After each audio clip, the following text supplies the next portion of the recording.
Em 1802, Jacob Liebermann nasceu em Saverne. No centro desta pequena cidade da Alsácia foi construído um monumento em sua memória e foi também dado o seu nome a uma rua. O seu pai era rabino, razão pela qual recebeu uma sólida educação judaica baseada na Bíblia e na Torá. Aos 11 anos, perde a mãe. O pai desejava que também ele viesse a ser rabino. Durante a sua juventude, só falava na língua Yiddish. Aos 20 anos, o seu pai envia-o para estudar no seminário judeu de Metz, capital da Lorena. O seminário ficava na rua que hoje se denomina Rua do Rabino Eli Bloch. Mas ele não quer ser rabino. Aprende francês e latim sem nada dizer ao pai. Fica chocado com a conversão ao cristianismo do seu irmão mais velho, Samson. Em 1824, chega a Paris e instala-se no colégio de Saint-Stanislas, onde também ele se converte. Ele descreve assim a sua conversão. Lembrando-me do Deus de meus pais, lancei-me de joelhos e conjurei-lhe para que me esclarecesse sobre a verdadeira religião. Imediatamente fui iluminado, vi a verdade. A fé penetrou o meu espírito e o meu coração. Escolheu os nomes de Francisco, Maria, Paulo. Queria tornar-se padre e entra no seminário de São Sulpício, mas ficou doente. Apesar da doença, a epilepsia, torna-se um conselheiro apreciado pelos seminaristas em Issy-les-Moulineaux. Em 1837, torna-se mestre de noviços na Congregação dos Eudistas, em Rennes, capital da Bretanha e cidade natal de Cláudio Pollard de Place, fundador dos Espiritanos. Alguns amigos seminaristas, especialmente Frederico Levavasseur, natural da Reunião, e Eugênio Tisserand, haitiano, pedem-lhe ajuda para fundar um grupo dedicado à evangelização dos negros. Liebermann aceita finalmente ajudar os seus amigos e, em 1840, vai a Roma para fazer aprovar o projeto pela Igreja. O nome escolhido para o novo grupo é Sociedade dos Missionários do Sagrado Coração de Maria. Estamos a alguns metros do lugar onde Liebermann morava, na Via del Pincho, na Praça de Santo Agostinho, onde se encontra esta igreja, onde Liebermann, segundo ele, vinha quase todos os dias. A igreja de Santo Agostinho estava de facto perto da Praça Navona e da sua residência na Praça das Cinco Luas. Liebermann também visitou os outros santuários de Roma, especialmente a Basílica de São Pedro.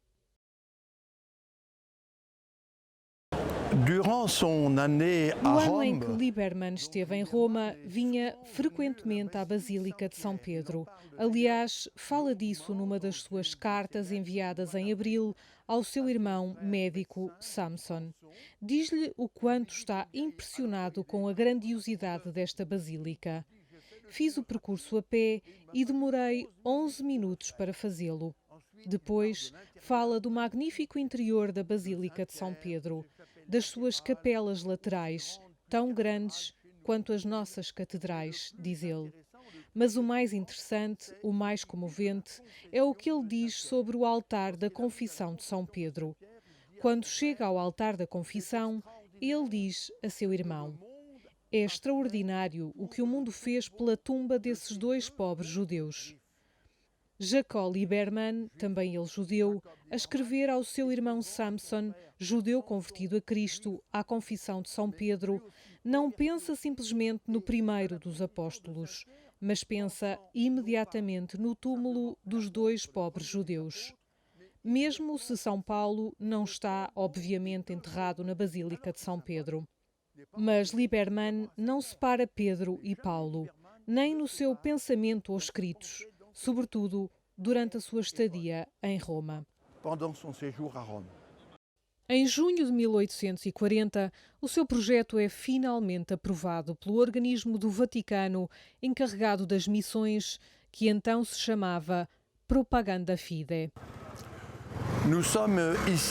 Estamos aqui na Praça de Espanha e o Palácio da Propagação da Fé, a Propaganda Fide, está atrás de mim. Este é, obviamente, um edifício muito importante para Lieberman. Encontra-se aqui a sede da Propaganda Fide, onde vai apresentar o seu projeto missionário.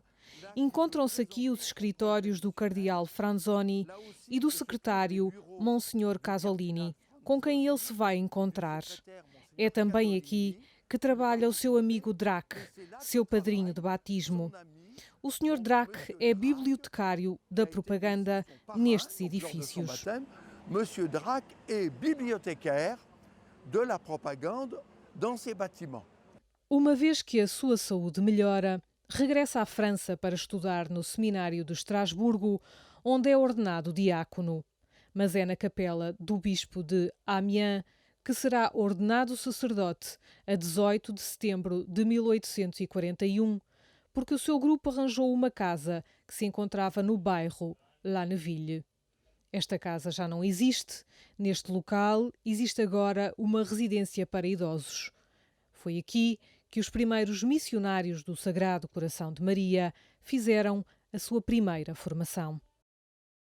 Mas, uma vez que o grupo cresceu rapidamente, Lieberman acrescentará um outro local, a 28 quilómetros de Amiens, chamado Notre-Dame du Gard, para a formação teológica.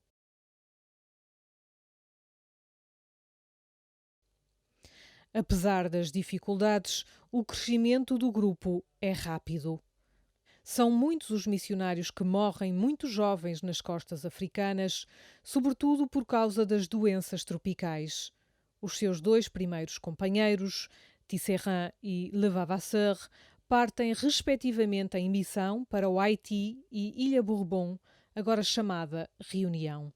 Une a sua congregação com a do Espírito Santo, fundada em 1703 por Cláudio Pollard de Place, e que tinha os mesmos objetivos que a de Lieberman.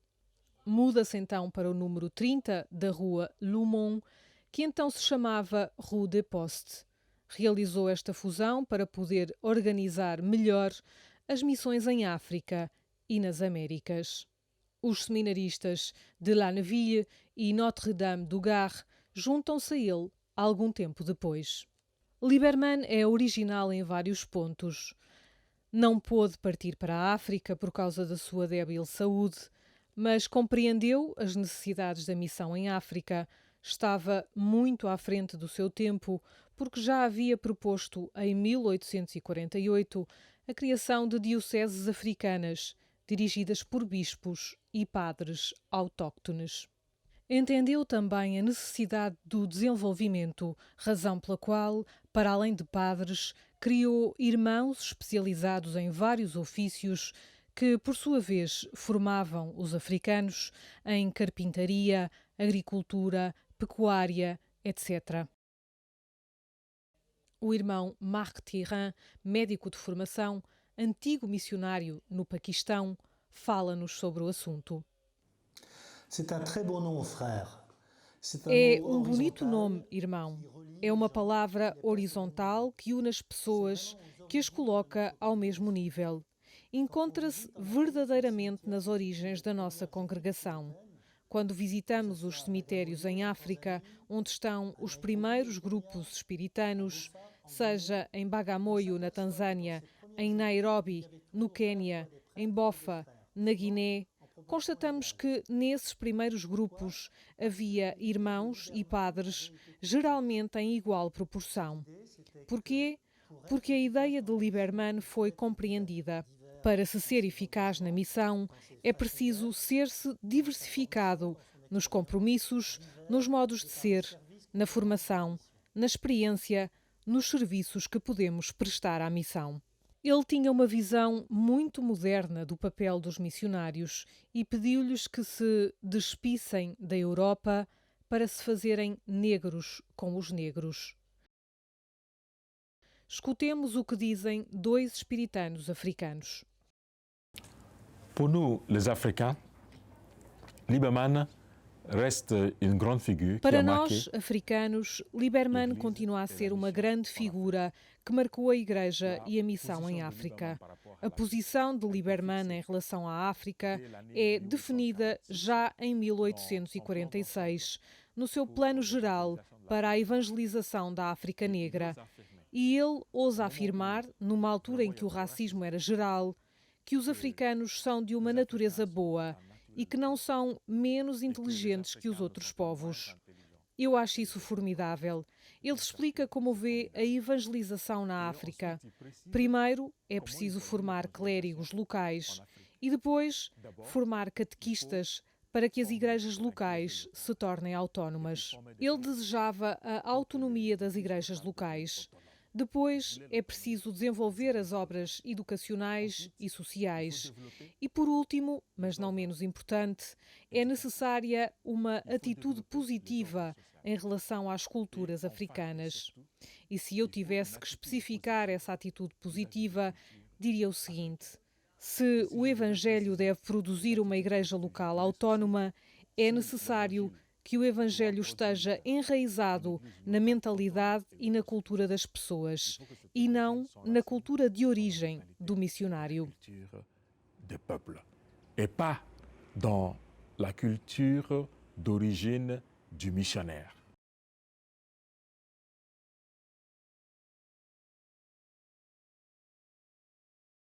Lieberman a eu un cœur ouvert pour les Africains. Lieberman tinha um coração aberto aos espiritanos. No final da sua vida, dizia: "O meu coração é dos africanos." Ele não pensou apenas, mas enviou missionários para a África. Eu sou fruto desses missionários que vieram para a República Centro-Africana para anunciar a boa nova da salvação. Hoje, como cardeal, posso dizer que o compromisso junto dos pobres, o compromisso junto dos desamparados, é uma realidade que tem a sua origem, através de Lieberman, no próprio Cristo. Porque aqueles que são abandonados têm um lugar privilegiado no coração de Deus, no coração de Lieberman. Mais do que nunca, o compromisso junto dos desfavorecidos deve ser uma prioridade para mim e para nós espiritanos.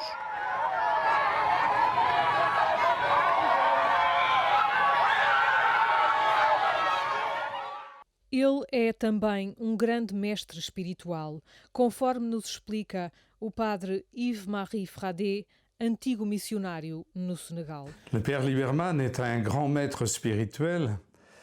Il nous enseigne tout particulièrement la docilité à l'Esprit Saint. O padre Lieberman é um grande mestre espiritual. Ensina-nos particularmente a docilidade ao Espírito Santo, mas o seu ensinamento foi por ele vivido profundamente. Eu gostaria de evocar 3 eventos principais em que viveu do Espírito Santo, em que fez a experiência do Espírito Santo.